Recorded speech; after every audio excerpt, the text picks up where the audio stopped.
శుక్లాంబరధరం విష్ణుం శశివర్ణం చతుర్భుజం ప్రసన్నవదనం ధ్యాయేత్ సర్వవిఘ్నోపశాంతయేత్. గురుర్బ్రహ్మా గురుర్విష్ణుః గురుర్దేవో మహేశ్వరః గురుః సాక్షాత్ పరబ్రహ్మ తస్మై శ్రీ గురవై నమః. వ్యాసాయ విష్ణురూపాయ వ్యాసరూపాయ విష్ణవే నమో వై బ్రహ్మనిధయే వాసిష్ఠాయ నమో నమః. కూజంతం రామ రామేతి మధురం మధురాక్షరం ఆరుహ్య కవితాశాఖాం వందే వాల్మీకికోకిలం. శ్రుతిస్మృతిపురాణానాం ఆలయం కరుణాలయం నమామి భగవత్పాదశంకరం లోకశంకరం. సదాశివసమారంభాం శంకరాచార్యమధ్యమాం అస్మదాచార్యపర్యంతాం వందే గురుపరంపరాం. వాగర్థావివ సంపృక్తౌ వాగర్థ ప్రతిపత్తయే జగతః పితరౌ వందే పార్వతీ పరమేశ్వరౌ. సూక్తిం సమగ్రయతున స్వయమేవ లక్ష్మీః శ్రీరంగరాజమహిషీ మధురైః కటాక్షైః. వైదగ్ధ్యవర్ణకునకుంభనగౌరవైర్యాం కండూలకర్ణకుహరాः కవయోధయంతి. హైమోర్ధపుండ్రమజహన్మకుటం సునాసం మందస్మితం మకరకుండలచారుగండం బింబాధరం బహుళదీర్ఘకృపాకటాక్షం శ్రీవేంకటేశముఖమాత్మని సన్నిధత్తాం. మనోజవం మరుతతుల్యవేగం జితేంద్రియం బుద్ధిమతాం వరిష్టం వాతాత్మజం వనరయూథముఖ్యం శ్రీరామదూతం శిరసా నమామి. జయత్యతి బలో రామో లక్ష్మణశ్చ మహాబలః రాజారీతి సుగ్రీవో రాఘవేణాభిపాలితః. దాసోహం కోసలేంద్రస్య రామస్యాక్లిష్టకర్మణః హనుమాన్ శత్రుసైన్యానాం నిహంతా మారుతాత్మజః. నరావణసహస్రం మే యుద్ధే ప్రతిఫలం భవేత్ శిలాభిస్తు ప్రహరతః పాదపైశ్చ సహస్రశః. అర్దయిత్వా పురీం లంకాం అభివజ్యత మైథిలీం సమృద్ధార్థో గమిష్యామి విశతాం సర్వరక్షసాం. ధర్మాత్మా సత్యసంధశ్చ రామో దశరథిర్యది పౌరుషే చ ప్రతిద్వంద్వశరైరం జహిరావిణిం. ఆపదామపహర్తారం దాతారం సర్వసంపదాం లోకాభిరామం శ్రీరామం భూయో భూయో నమామ్యహం. శరజ్యోత్సనా శుద్ధాం శశీతజటాజూటముకుటాం వరత్రాసత్రాణ స్ఫటిక ఘటికా పుస్తకరాం. సకృన్నత్వా నత్వా కథమివ సతాం సన్నిధతతే మధుక్షీరద్రాక్షా మధురిమధురీణాః ఫణితయః. హరి ఓం. సుందరాకాండము 17వ సర్గము. సీతను గాంచి హనుమంతుడు ప్రసన్న మనస్కుడగుట. తతః కుముద షండాభో నిర్మలో నిర్మలం స్వయం ప్రజగామ నభశ్చంద్రో హంసో నీలమివోదకం. ఇంతలో కలువలతో సమానమైన కాంతిగల నిర్మల చంద్రుడు నీలముగానున్న జలములయందు హంస ప్రవేశించినట్లు స్వయముగా స్వచ్ఛమైన వినీలాకాశ పశ్చిమ భాగమును చేరెను. సాచివ్యమివ కుర్వన్ స ప్రభయా నిర్మల ప్రభః చంద్రమా రశ్మిభిః సీతైః శిషేవే పవనాత్మజం. నిర్మల కాంతులతో విలసిల్లుచున్న చంద్రుడు తన ప్రభలతో సహాయపడుచున్న వాని వలె చల్లని కిరణములతో ఆ మారుతిని సేవించెను. స దదర్శ తతసీతాం పూర్ణచంద్ర నిభాననాం శోకభారైరివన్యస్తాం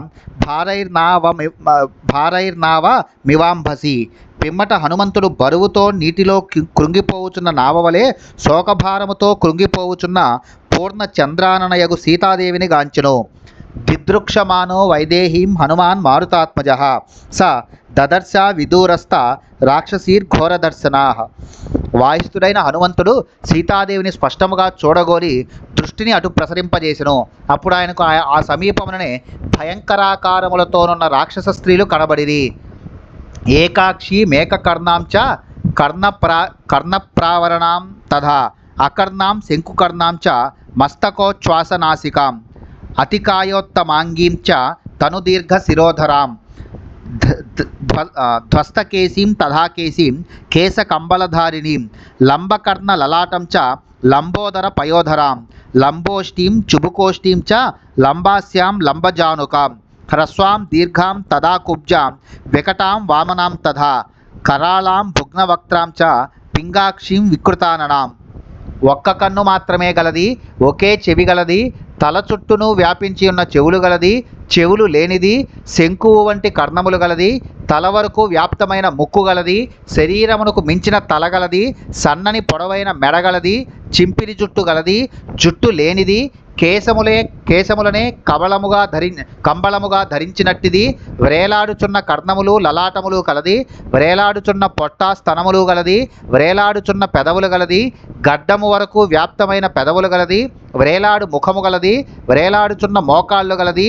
మరుగుజ్జుది, పొడవైనది, గూనిది, వంకరగానున్నది, పొట్టిది, ఎత్తైన కోరలు గలది, వంకరమూతి గలది, పచ్చని కళ్ళు గలది, వికారముగానున్న ముఖము గలది. ఇట్టి రాక్షస స్త్రీలను మారుతిగాంచెను. వికృతాః పింగళాః కాళీ క్రోధనాః కలహప్రియాః కాలాయ సమహాసూల కూటముద్గరధారిణీః వరాహ మృగశార్ధూల మహిషాజ శివాముఖీః గజోష్ట హయపాదీశ్చ నిఖాత శిరసోపరాః ఏకహస్తైక పాదాశ్చ కరకర్ణ్యస్వకర్ణికాః గోకర్ణీర్హస్తకర్ణీశ్చ హరికర్ణీస్తథాపరాః ఆనాసా అతినాసాశ్చ తిర్యగ్నాసా వినాసికాః గజసన్నిభ నాసాశ్చ లలాటోచ్ఛ్వాసనాసికాః హస్తిపాద మహాపాద గోపాదాః పాదచూలికాః అతిమాత్ర శిరోగ్రీవ అతిమాత్ర కుచోదరీః అతిమాత్రాస్యనేత్రాశ్చ దీర్ఘజిహ్వా నఖాస్తదా అజాముఖీర్హస్తిముఖీః గోముఖీ సూకరీముఖీః హయోష్ట్రకరవక్త్రాశ్చ రాక్షసీర్ఘోరదర్శనాః శూలముద్గరహస్తాశ్చాః క్రోధనాః కలహప్రియాః करालाद्धूम्रकेशीश्च राक्षसीर्विकृताननाः पिबन्तीत् सततं पानं सदा मांससुराप्रियाः मांसशोणितदिग्धाङ्गीः मांसशोणितभोजनाः ता ददर्श कपिश्रेष्ठो रोमहर्षणदर्शनाः వికారముగానున్నవారు, పచ్చని శరీరములు గలవారు, నల్లనివారు, కోపస్వభావులు, కలహప్రియులు, నల్లని పెద్ద ఇనుప శూలములను, కూటములను, గుదియలను ధరించినవారు, పందులు, లేళ్ళు, పెద్ద పులులు, గేదెలు, మేకలు, నక్కలు వీటి ముఖముల వంటి ముఖములు గలవారు, ఏనుగులు, ఒంటెలు, గుర్రములు వీటి పాదముల వంటి పాదములు గలవారు, కుదించుకుపోయిన శిరస్సులు గలవారు, ఒంటి చేయి గలవారు, ఒంటి పాదము గలవారు, గాడిద చెవులవారు, గుర్రముల చెవులవారు, ఆవు చెవులవారు, ఏనుగు చెవులవారు, కోతి చెవులవారు, ముక్కులు లేనివారు, పెద్ద ముక్కులు గలవారు, అడ్డముక్కులు గలవారు, వంకర ముక్కులు గలవారు, ఏనుగు తొండము వంటి ముక్కు గలవారు, నుదురు వరకు ముక్కు గలవారు, ఏనుగు కాళ్ళవారు, పెద్ద పాదములు గలవారు, ఆవు పాదముల వారు, పాదముల మీద కేశములు గలవారు, మించిన శిరస్సు మెడ గలవారు, పెద్ద కుచములు బాణకడుపు గలవారు, పెద్ద ముఖము నేత్రములు గలవారు, పొడవైన నాల్క గోళ్ళు గలవారు, మేక ముఖముల వారు, ఏనుగు ముఖముల వారు, గోముఖముల వారు, సూకర ముఖముల వారు, గుర్రములు, ఒంటెలు, ఏనుగులు వీటి నోళ్ల వంటి నోళ్లు గలవారు, ఈ విధముగా భయంకర రూపముల గల రాక్షస స్త్రీలను హనుమంతుడు గాంచెను. శూలములను ఇనుప గుదియలను చేతబట్టి ఉన్నవారు, కోపముఖము గలవారు, కలహప్రియులు, కోరలు గలవారు, పొగబారిన జుట్టు గలవారు, వికారముగానున్న ముఖముల గలవారు అయిన రాక్షసీ గణములను అతడు చూచెను. ఆ స్త్రీలు నిరంతరము మద్యపానము చేయుచుండిరి. మాంసభక్షణము పైనను సురాపానము మీదను వారికి మక్కువ ఎక్కువ. వారు రక్త మాంసభక్షకులు. వారి శరీరము మాంసరక్తములతో పూయబడినట్లుండెను. చూచడి వారికి గగుర్పాటు కలిగించు ఆ భయంకర రాక్షస స్త్రీలను కపివరుడు గాంచెను. స్కంధవంతముపాసీనాః పరివార్య వనస్పతిం తస్యాదస్తాశ్చ తాం దేవీం రాజపుత్రీం అనిందితాం లక్షయామాస లక్ష్మీవాన్ హనుమాన్ జనకాత్మజాం నిష్ప్రభాం శోకసంతప్తాం మలసంకులమూర్ధజాం క్షీణపుణ్యాం చ్యుతాం భూమౌ తారాం నిపతితామివ చారిత్య వ్యపదేశాఢ్యాం భర్తృదర్శన దుర్గతాం. ఆ రాక్షస స్త్రీలు పెద్ద స్కంధము గల వృక్షము చుట్టూను కూర్చొని ఉండిరి. ఆ చెట్టు క్రిందనే ఉన్న పూజ్యురాలను జనకరాజు సుతయైన సీతాదేవిని హనుమంతుడు దర్శించెను. ఆ జానకిని దర్శించుట వలన అతడు మహానంద భరితుడై దివ్య తేజో విలసితుడయ్యను. శోక సంతప్త ఎగుట వలన ఆమె వన్న తరిగి ఉండెను. ఆమె కేశములన్నీ ధూళితో నిండి ఉండెను. పుణ్యము క్షీణించుట వలన భూమిపై రాలిన తారవలే ఆమె నిస్తేజయై ఉండెను. పతివ్రత ధర్మములను పాటించుచు ఉత్తమ శీల సంపన్నయే అయ్యున్నను భర్తృ దర్శన భాగ్యము లేకపోవుటచే ఆమె దీనురాలై ఉండెను. భూషణైరుత్తమైర్హీనాం భర్తృవాత్సల్య భూషణాం రాక్షసాధిప సమృద్ధాం బంధుభిశ్చ వినాకృతాం వియూధాం సింహ సమృద్ధాం బద్ధాం గజవధూమివ చంద్రరేఖాం పయోదాంతే శారదాభ్రైరివావృతాం శ్రేష్టములైన ఆభరణములను ధరింపకయున్నను. ఆమెకు పతిప్రేమయే ఏకైక భూషణము. రావణునిచే అపహృతయై ఆత్మీయులకు అనగా రామలక్ష్మణులకు దూరమై ఒంటరిగా ఉన్న సీతాదేవి సింహముచే అడ్డగింపబడిన తోడి గజయూధములకు దూరమై ఏకాకిగా చిక్కుల పాలైన ఆడు ఏనుగు వలె ఉండెను. ఆమె వర్షాకాలాంతమునందు శరత్కాల మేఘములచే కప్పబడిన చంద్రరేఖ వలె ఒప్పుచుండెను. క్లిష్ట రూపమా సంస్పర్శాత్ అయుక్తామివ వల్లకి సీతాం భర్తృవశేయుక్తాం అయుక్తాం రాక్షసీ వశే అశోక వనికామచ్చే శోకసాగరమాప్లుతాం తాభిః పరివృతాం తత్ర సగ్రహామివరోహిణీం దదర్శ హనుమాన్ దేవీం లతామ కుసుమామివ సా మలేన చ దిగ్ధాంగి వపుషా చాప్యలంకృత మృణాళీ పంకదిగ్ధేవ విభాతీన విభాతి చ మలినేన తు వస్త్రేణ పరిక్లిష్టేన భామినీం సంవృతాం మృగసాభాక్షీం దదర్శ హనుమాన్ కపిః. ఉద్వర్తనాది అనగా నలుగుబెట్టుట మొదలగు సంస్కారములు లేనందున ఆమె రూపము తీగలను సరిచేయని అనగా శృతి చేయని వీణవలే శోభావిహీనమై ఉండెను. ఆమె రాక్షస స్త్రీల మధ్యనును ఆమె మనసు శ్రీరాముని యందే లగ్నమై ఉండటం వలన వారి మాటలు ఆమె చెవికెక్కుట లేదు. అశోక వన మధ్యముననున్న ఆమె శోకసాగరమున మునిగి ఉండెను. అచ్చట రాక్షస స్త్రీలచే పరివృతయై గ్రహములచే చుట్టబడిన రోహిణి వలెను పుష్పములు లేని లత వలెను నిస్తేజమై ఉన్న సీతాదేవిని ఆ మారుతి గాంచెను.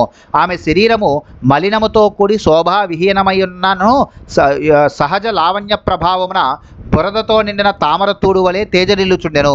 నలిగి మలినమైన వస్త్రమును దాల్చినదై లేడి పిల్లవలే బిత్తర చూపులు గల ఆ సీతాదేవిని ఆ వానరోత్తముడు వీక్షించెను. తాం దేవీం దీనవదనాం అదీనాం భర్తృతేజస రక్షితాం స్వేన శీలేన సీతామసితలోచనాం తాం దృష్ట్వా హనుమాన్ సీతాం మృగశాప నిభేక్షణాం మృగకన్యామివత్రస్తాం వీక్షమానాం సమంతతః. రాక్షస స్త్రీల మధ్య దీన వదనయ్య ఉన్నాను. ఆమె తన భర్త అయిన శ్రీరాముని పరాక్రమమును బాగుగా ఎరిగినదనుట వలన ధైర్యముతో ఎవ్వరికిని తలవంచనిదై ఉండెను. చక్కని నేత్ర సౌందర్యము గల సీతాదేవిని ఆమె శీలమే రక్షించుచుండెను. మనోహరములైన చూపులతో ఒప్పుచు భయముతో అటూనిటూ చూచుచున్న ఆడులేడి వలె ఉన్న ఆ సీతాదేవిని హనుమంతుడు తిలకించెను. దహంతీమివ నిశ్వాసై వృక్షాన్ పల్లవధారిణః సంఘాతమివ శోకానాం దుఃఖస్యోర్మి వివోత్తితాం తాం క్షమాం సువిభక్తాంగీం వినాభరణ శోభినీం ప్రహర్షమతులం లేభే మారుతిః ప్రేక్ష్య మైథిలీం. ఆమె తన వేడి నిట్టూర్పులచే చిగుళ్ళు దొడిగిన వృక్షములను కాల్చివేయుచున్నట్లుండెను. శోకముల రాశి వలెను ఎగిసిపడుచున్న దుఃఖ తరంగముల వలెను ఒప్పుచును. ఆభరణములు లేకున్నను చక్కని అవయవ సౌష్ఠవముతో శోభిల్లుచున్న క్షమామూర్తి అయిన ఆ సీతామాతను చూచి మారుతి మిక్కిలి సంతసించెను. హర్షజాని చ శోశ్రూణి తాం దృష్ట్వా మదిరేక్షణాం ముమోచ హనుమాంస్తత్ర నమశ్చక్రే చ రాఘవం నమస్కృత్వా చ రామాయ లక్ష్మణాయ చ వీర్యవాన్ సీతా దర్శన సంహృష్టో హనుమాన్ సంవృతో భవత్. అందమైన కన్నులు గల ఆ సీతాదేవిని చూచుట తోడనే ఆ హనుమంతుని నేత్రముల నుండి ఆనందాశ్రువులు స్రవించెను. పిమ్మట ఆంజనేయుడు రాముని స్మరించి ఆయనకు అంజలి ఘటించెను. సీతా దర్శనముతో ఆనందభరితుడై రామలక్ష్మణులకు నమస్కరించి ఆ మహావీరుడు ఆకుల చాటున దాగుకొని ఉండెను. తరుపల్లవ ముహురహ లుకాయి కరై బిచార కరౌకాభాయి. హనుమంతుడు చెట్ల ఆకుల మాటున దాగుకొని కూర్చుండి ఈమె యొక్క దుఃఖమును తొలగించుటకు నేనేమి చేయవలను అని ఆలోచింపసాగెను. శ్రీరామచరిత మానసము నుండి. ఇత్యార్షే శ్రీమద్ రామాయణే వాల్మీకియే ఆదికావ్యే సుందరకాండే సప్తదశ సర్గః. వాల్మీకి మహర్షి విరచితమై ఆదికావ్యమైన శ్రీమద్ రామాయణం నందు సుందరకాండమునందు ఇది 17వ సర్గము.